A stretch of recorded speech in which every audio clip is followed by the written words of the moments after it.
বিএনপির প্রতিষ্ঠাতা সাবেক রাষ্ট্রপতি শহীদ জিয়াউর রহমানের ৪৩তম শাহাদাত বার্ষিকী উপলক্ষে ফরিদপুর বিভাগীয় বিএনপির উদ্যোগে সেমিনার অনুষ্ঠিত হয়েছে। ফরিদপুর থেকে তাওহিদুল ইসলামের রিপোর্টে বিস্তারিত জানাচ্ছেন এসকেন রেশমা।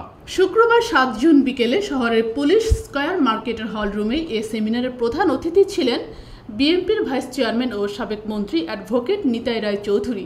বিশেষ অতিথি হিসেবে উপস্থিত ছিলেন বিএনপি চেয়ারপারসনের উপদেষ্টা বীর মুক্তিযোদ্ধা জহিরুল হক শাহজাদা মিয়া। সেমিনারে আন্তর্জাতিক পরিমণ্ডলে শহীদ রাষ্ট্রপতি জিয়াউর রহমান আইকনিক সফল দূরদর্শী রাষ্ট্রনায়ক শীর্ষক মূল প্রবন্ধ পাঠ করেন বিএনপির সাংগঠনিক সম্পাদক শামা ওবায়েদ। অন্যান্যদের মধ্যে আলোচনায় অংশ নেন বিএনপি সহ আইন বিষয়ক সম্পাদক জয়নুল আবেদিন মেজবাহ সহ গণশিক্ষা বিষয়ক সম্পাদক আনিসুর রহমান তালুকদার খোকন, কৃষক দলের সাধারণ সম্পাদক শহীদুল ইসলাম বাবুল সহ কেন্দ্রীয় ও স্থানীয় নেতৃবৃন্দ।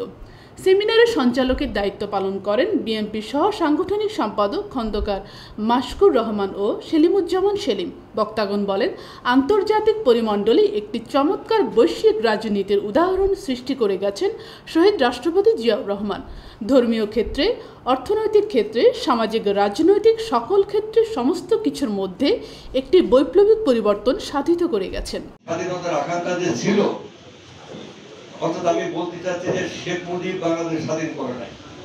স্বাধীনতার আকাঙ্ক্ষা ছিল অনেক আগে থেকে, এবং ৬৯ সালে যে গণ আন্দোলন, গণ অভ্যুত্থান বা ৬ দফা আন্দোলন ছিল মূলত যে ওই একটা যে মানে প্রাদেশিক সাহিত্য এই হজের মাসে জিয়াউর রহমানের আত্মার রুহের মাগফিরাত কামনা করছি।